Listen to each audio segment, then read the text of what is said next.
Leader, আসসালামু আলাইকুম। ওয়ালাইকুম আসসালাম গাজী, আমরা কিন্তু রওনা দিছি। নারায়ণগঞ্জ ঢুকতে আর 2 ঘন্টা লাগবে। সমস্যা নাই, এদিকে সব ওকে করে রাখছি লিডার। পোলাপান মোড়ে মোড়ে স্টান নিছে। সমাবেশ সফল করতে যা করার লাগে সেটাই করবো। ওসমানবাদ সব বুঝে দিছে। নারায়ণগঞ্জ একেবারে নিরাপদ লিডার। আপনার জন্য এখানে হাজার হাজার মানুষ অপেক্ষা করতেছে। ধন্যবাদ গাজী, মনে রাখিস পুলিশের চাইতে তোদের তদারকি কিন্তু গুরুত্বপূর্ণ। তাই কোনো রকম দোলাদুলি জ্ঞানজাম কোনো কিছু যেন দেখতে পাই না। যোগম লিডার, আপনি যা বলবেন সেটাই হবে।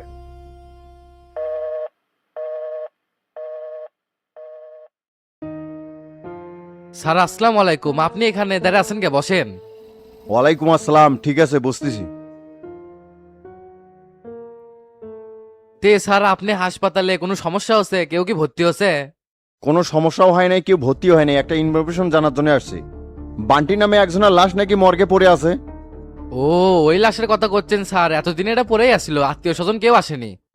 শেষমেশ পুলিশ কোনো উপায় না পেয়ে আঞ্জুমান মফিদুলকে দিয়ে দিছে। আপনি আসার 20 মিনিট আগেই না লাশ নিয়ে গেল দাফন কাফনের জন্য। তে ডাক্তার সাহেব কিভাবে খুন হলো? ময়নাতদন্তের রিপোর্ট কি বলে? খুবই তীব্র ক্ষোভ নিয়ে এই লোককে মারা হয়েছে স্যার। মাথায় আর বুকে অজস্র গুলি করা হয়েছে। স্যার আপনি কি একে চিনতেন নাকি? না, চিনি না, এমনিতে জানতে আসলাম আর কি। যেহেতু লাশ আঞ্জুমান মফিদুল নিয়ে গেছে, তাহলে আর কি করার। ঠিক আছে ডাক্তার সাহেব, তাহলে আমি এখন উঠলাম। ভালো থাকবেন। চাচা কি হচ্ছে আপনার? বাথরুম কে মেঘে থুছেন কে? পেটের সমস্যা হচ্ছে রে তোতা, বসলে খালি ঢেল ঢেল করে বাইরে যাচ্ছে। তুই পরিষ্কার করবেন না? ভাবলাম লকারে একটু শুয়েতে ঘুম পারবো, গন্ধে তো যাওয়াই যাচ্ছে না। হ্যাঁ নে নে, পরিষ্কার করবো নি। এই বাল তখন করলেই তো হলো না। আর কি খাচ্ছেন? এনকা সমস্যা হচ্ছে কে? আর কোশনে রে, ফটিক মুড়ি আর গুড় দিয়ে গেছিল, লোভে করে সব খাইয়া ফেলাছি, তারপর থেকে এঙ্কা হচ্ছে। সব কিছুতেই আপনার তো লোভ কে? খাওয়া দেখলে জিভে লপ লোবায় না? রাত্রেবেলা না আপনি কোলামি আর খায়েন না আর খায়েন না, তারপরেও শ্বাস করে ফেলাছিলেন। খিদে লাগছিল রে তোতা, আর খাইতে ভালো লাগতেছিল, এই জন্যই খাসি। চাচা কি করেন? ফুটবল খেলতেছি, খেলবো। কি যে কর না, আপনারা বসে থেকে গল্প করিচ্ছেন, কোনটি ফুটবল খেলিচ্ছেন?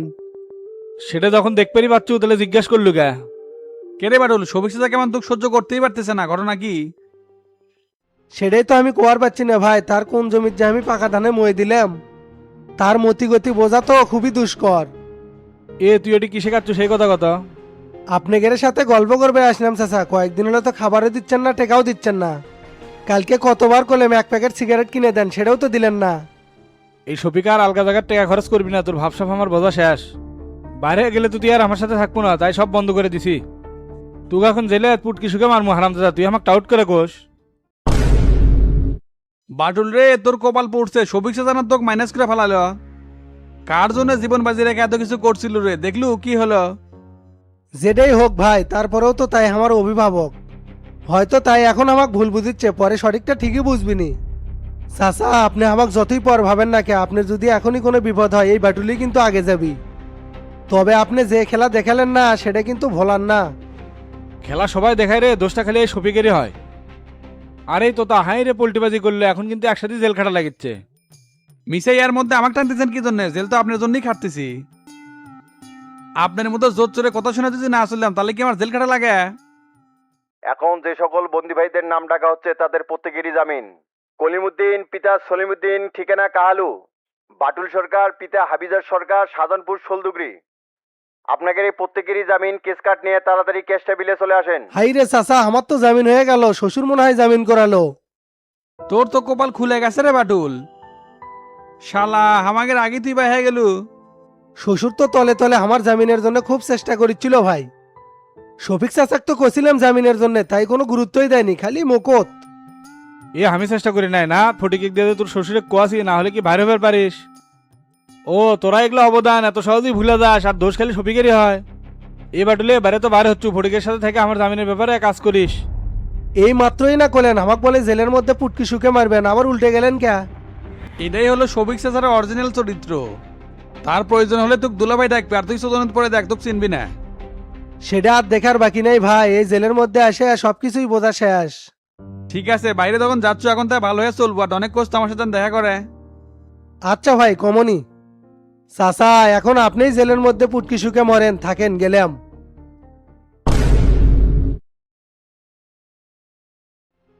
দেখলেন চাচা, বাটুল আপনি কি টিটকারিটা মারা গেল? এটাই হচ্ছে আপনার কর্মের ফল। সমস্যা না, এর থেকে খালি বাইর হয়ে না কে, সব শালা তখন আমার পায়ের নিচে এসে পড়বি। ওই দিবা স্বপ্ন দেখে লাভ নাই, এখন এটি বসে না থাকে বাথরুমটা তাড়াতাড়ি পরিষ্কার করেন। আচ্ছা ঠিক আছে, আমি করছি।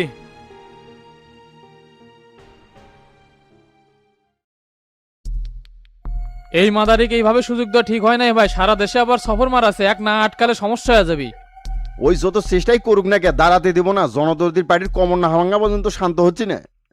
তে ভাই সভাপতি কি কয়, এখনো কি নীতি কথা শোনাচ্ছে নাকি? না, এখন দিয়ে এসে মেয়ামাও করিচ্ছে। শামসুকে থামানোর জন্য দায়িত্ব দিছে, সেটা যে কোনো ওইতেই হোক। খতম করে দেয় স্নাইপার শুটারদের, লক্কর ঝক্কর করে আর কি হবি। আপাতত খুন খারাপির দরকার নেই, তার চাই সপোর্ট যাতে কোনোভাবে সফল না করতে পারে সেই ব্যবস্থা করতে হবে। ওকে এমনভাবে মারবো হানিফ, রাজনীতিতে দেউলিয়ে করে ছাড়বো শালাক। তাহলে ভাই ওই ব্যবস্থাই করেন। আর শুনলাম নারায়ণগঞ্জে নাকি সমাবেশ শুরু হয়েছে, শহীদ আর জুয়েলকে সভাপতি ও সাধারণ সম্পাদক বানাচ্ছে। শহীদকে আমি ছোট ভাইয়ের মতো দেখতাম হানিফ, নারায়ণগঞ্জের জনতা পার্টির সভাপতি বানাছিলাম। সেখান থেকে কিভাবে পোল্ট্রি নিয়ে শামসুর দলে যোগ দিল, সাথে আবার জুয়েলও আছে। এই শালারা হচ্ছে মির্জাফর, মনে হচ্ছে কেটে কেটে মাগুর মাছ দেখা হয়। তাহলে আপনি ডিসিকে ফোন দেন, কিভাবে ওরা সমাবেশ করে সেটাই দেখবো। সেটা তো দেবই।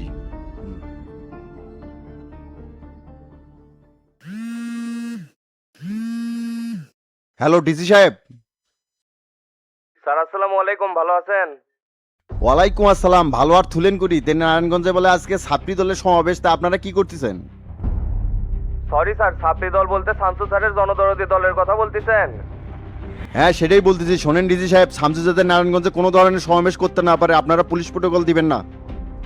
কি বলেন স্যার, বিরোধী দল এখানে সমাবেশ করবে এটাই তো স্বাভাবিক, কিন্তু আমরা তো সেটা পণ্ড করে দিতে পারি না।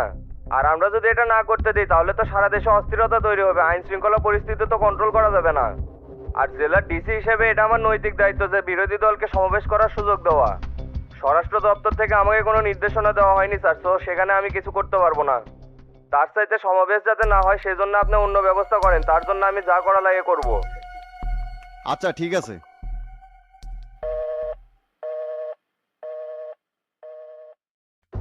ডিসি তো কোনো সরাসরি দায়িত্ব নিতে যাচ্ছেন হানিফ, অন্যভাবে ব্যবস্থা করতে বলতেছে। এটাই স্বাভাবিক ভাই, পুলিশ যে এই জায়গায় দালালি করবে সেটা আমার আগেই মনে হয়েছিল। তার চাইতে ওখানে আমাকে নিজস্ব লোকের দায়িত্ব দিয়ে দেন, সমাবেশ একবারে ভন্ডল করে দিবি। ঠিক আছে, গাজীকে তাহলে বলে দিচ্ছি ককটেল মেরে যাতে সমাবেশ ভণ্ডুল করে দেয়। পুলিশ ঝামেলা দেখলে এমনি সমাবেশ বন্ধ করে দিবি।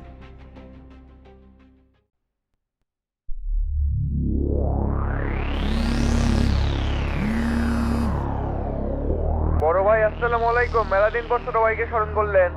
ওয়ালাইকুম আসসালাম। গাজী, ব্যস্ততার কারণে যোগাযোগ হয়ে ওঠে নাই রে। শোন, তো গুরুত্বপূর্ণ একটা কাজ দিচ্ছি, ভালো করে সালটাতে হবে। হ্যাঁ ভাই বলেন, কি করতে হবে? নারায়ণগঞ্জে যাতে শামসু কোনোভাবেই দাঁড়াতে না পারে, সমাবেশ তো দূরের কথা, সব ভণ্ডুল করে দিতে হবে। তোর পোলাপান নিয়ে যা ককটেল মেরে সব ফায়া করে ফেলাবি। কি পারবি না? প্রশাসনের সাথে আমার কথা আছে, ওরা সাপোর্ট দিবে। দুঃখিত ভাই, আমি এই কথা মানতে পারলাম না। আমি শামসু ভাইকে কথা দিচ্ছি কোনো ধরনের বিশৃঙ্খলা তৈরি করব না এবং কাউকে করতেও দিব না। এই গাজী, তোকে কিন্তু আমি রূপপুরের মামলা থেকে বাঁচাছিলাম, না হলে কিন্তু জেলে পচে মারা লাগলো হনি। সেটার জন্য আপনি অন্য নাম বলেন, তবে আমি গাজী বেঁচে থাকতে শামসু ভাইয়ের কোনো ক্ষতি হতে দিব না। আমি ভাইকে কমিটমেন্ট দিচ্ছি, এটা উল্টাতে পারবো না। ঠিক আছে, আমিও তো ফাইল দেখে নেবো, তবে মনে রাখিস দিন কিন্তু একটাও নয়, সামনে আরো বহুত সময় পড়ে আছে।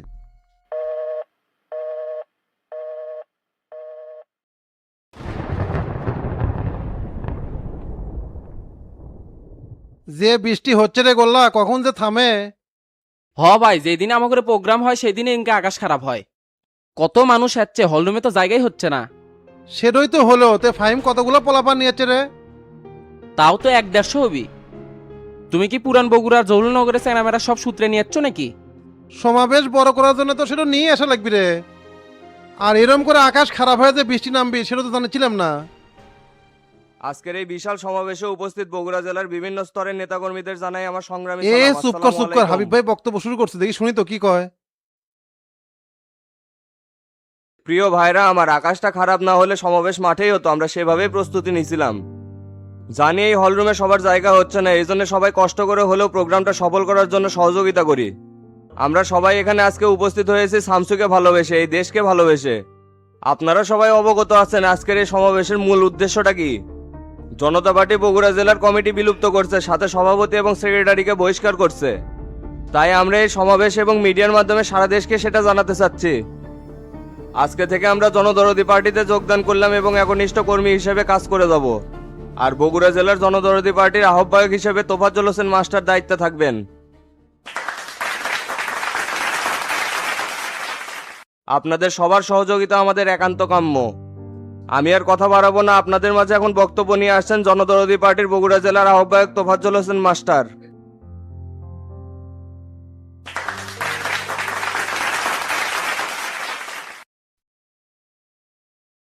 আসসালামু আলাইকুম প্রিয় নেতাকর্মী ভাই ও বোনেরা, আপনারা সবাই কেমন আছেন?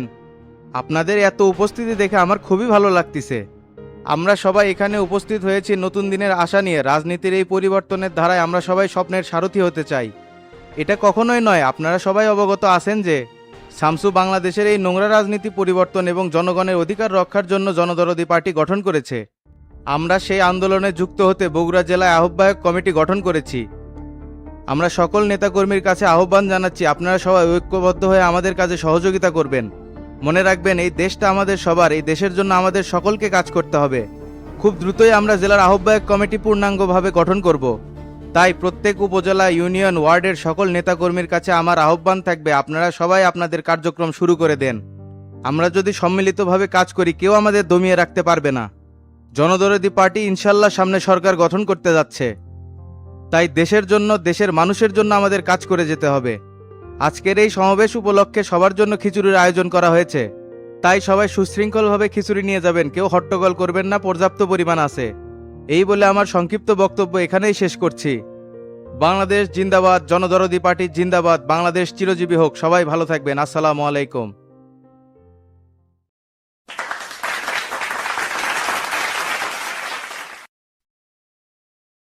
আসসালামু আলাইকুম আইনাল ভাই।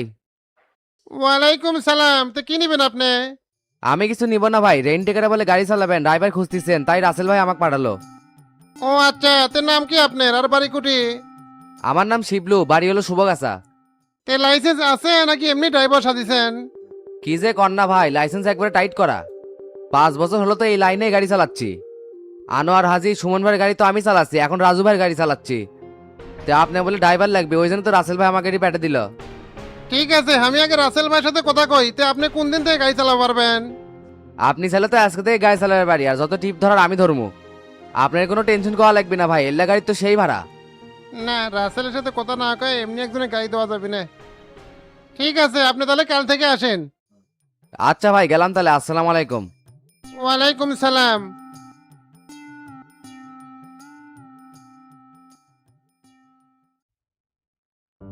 ধারণার চাইতেও বেশি লোকজনের সমাগম হচ্ছিল মাস্টার। খালি যদি আকাশটা ভালো থাকলো নি, তাহলে তো বগুড়া শহরে একবারে মানুষজন দিয়ে আটকে গেল নি। সেটা তো হতোই, জনদরদি পার্টি তো সবার কাছে গ্রহণযোগ্যতা বিপুল হারে পাইছে। পিছনে ফিরে তাকানোর আর সুযোগ নাই হাবিব ভাই, পূর্ণাঙ্গ কমিটি গঠনের প্রস্তুতি নেওয়া লাগবে। তে কাকে কাকে এই কমিটিতে অন্তর্ভুক্ত করতে চাচ্ছ? তোতা, অন্তর, জুয়েল, রাজিবুল, মকবুল, ফিরোজ, এদেরকে তো ফ্রন্ট লাইনে রাখতেই হবে। তো তাকে কি পদ দিবা মাস্টার? শামসুর সাথে আগে আলোচনা করি, হুট করে তো আর কাউকে পদ দিতে পারি না। আসসালামু আলাইকুম ভাই। ওয়ালাইকুম আসসালাম। কে রে ডন, পোলাপান কি সব চলে গেছে? হ্যাঁ, সবাইকে খাওয়া দাওয়া করে বিদায় করে দিছি। তে হাবিব ভাই, ডনেক সব খরচাপাতি দিছেন না? হ, দিছি তো। কেরেডন, ফাহিম, তাকিয়া, রিয়ালরা কুটি? ওরা তো ভাই বাহিরে গোল্লার সাথে গল্প করছে। তে তো ভাইয়ের জামিনের বিষয়ে কি করলেন? ভাই আজকে বাইরে থাকলে খুব খুশি হলো নি। জেলে দেখা করবে গেলেই তো খালি আপনাদের কথা কয়। এই ব্যাপারে শামসুর সাথে কথা হয়েছে রে ডন, হাইকোর্ট থেকে জামিন হয়ে যাবি। কোন দিন সে জামিন হবি? নট পেলে কাগজে কবে পেটে দিছি। এ পাগলা, জেল খাটার বয়স হওয়া লাগবি না, হাইকোর্ট থেকে জামিন ধরলেই তো আর হবি না। শামসু যেহেতু দায়িত্ব নিছে, অবশ্যই কাম করে ফেলাবি। আর শপিং এর জামিন বলে 14 লাখ টাকা দেওয়া হচ্ছে ফটিকের কাছে শুনলাম। আর ফারুকুকের নাকি এক জজকে ধরে কামটা করে নিচ্ছে। মারাটা খাইছে রে ডন, ফারুক তো হলো বিশ্ব বাটপার। এই মামলা কোনোদিনের থেকে জামিন হবি না হাইকোর্ট ছাড়া। না হলে তো তা কবে মুসর দিয়ে বের করে ফেলালাম নি। এই অন্তর, কি খবর রে? ভাই, রাত জাগের লোকজন এসে তো পার্টি অফিসের সব ব্যানার খুলে ফেলাচ্ছে, আমি মানা করলাম, তারপরে শুনলো না। মরার বিগার চেপছে না, তুই ফোন রাখ, দেখতেছি আমি বিষয়টা।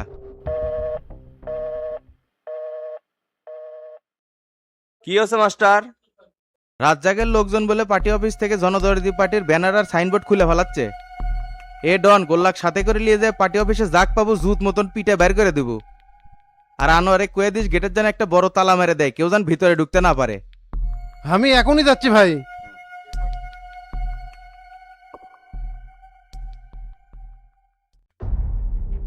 জনদরদি আর শামসুর কোনো প্যানা থাকবি না রে অফিসে, সব খুলে ফেলা। হ ভাই আমি খুলতেছি। ভাই বলেন। রে ওইদিকের খবর কি, কতদূর কি করলো? প্রায় ক্লিন করে ফেলাছি ভাই, এখন খালি বড় বিলবোর্ড গুলো সরানো বাকি আছে। আচ্ছা ঠিক আছে, আর পার্টি অফিসের নাইট গেট আনোয়ারে গোয়াত লাথি মেরে বার করে দিয়ে একটা বড় তালা লাগাবো। আচ্ছা ভাই আমি সেটাই করছি।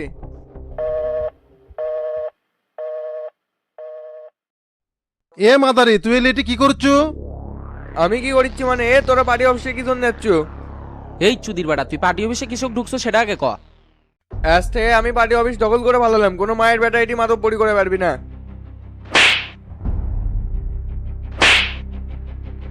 হে এটা আমার বাপ দাদার জায়গার উপরে পার্টি অফিস, সেটা তোর মতো সুইসে এসে দখল করবি? করলা আমার গায়ে হাত দেওয়ার পরিণাম কিন্তু খুবই খারাপ হবি রে। এই যে আবার মানলাম, কি খারাপ করবো? এ ডন ভাই দাঁড়ে আসেন কে, লাঠিটা নিয়ে আসেন তো, সুদির বেটার হাউস আজকে মিটাই। এ করলে ওর হাত দুটো ভালো করে ধর, শালা পিছনে জুত মতো পিটেই। ও মা রে, আমাকে মেরে ভালো রে। এই শালা চিল্লা চিল্লি করিচ্ছ কি জন্য? তোকে আজকে জুত মতো বানামু। হাইরে আল্লাহ, আমি এখন কোন দিক দিয়ে বলাই হামাক পেলে তো মারে আলামি না, এটি দাঁড়িয়ে থাকা যাবি না, পিছনে দরজা দিয়ে তাড়াতাড়ি ফাটি তো।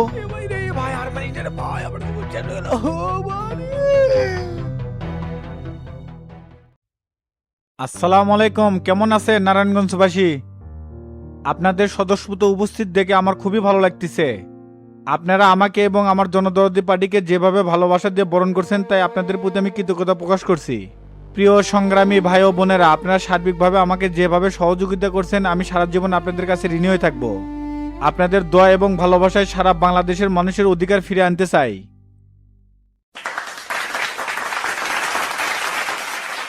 মনে রাখবেন, জনদরদি শুধু একটা দল না, এটা সারা বাংলাদেশের মানুষের মুক্তির দোয়ার। আমরা দলমত নির্বিশেষে সবার অধিকার প্রতিষ্ঠিত করব, এটাই আমাদের অঙ্গীকার। আপনারা অবগত আছেন, এই নারায়ণগঞ্জ কিন্তু সারা বাংলাদেশের মধ্যে বিখ্যাত একটা অঞ্চল। এটি শিল্প, কারখানা এবং অর্থনীতি সমৃদ্ধ একটি জেলা, তেমনি সন্ত্রাসীদের অভয়ারণ্য জেলা হিসেবে এটি বিখ্যাত। আমি কোবা শামসুর 4 দলীয় ঐক্যজোটের মুখপাত্র হিসেবে কথা দিয়ে যাচ্ছি, আমাদের ঐক্যজোট যদি ক্ষমতায় আসে, তাহলে এই নারায়ণগঞ্জ জেলার নিরাপদ ও সন্ত্রাস মুক্ত করব।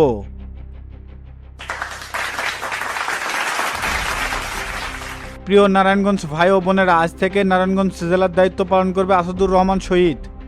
এই শহীদ ভাই, কই আপনি?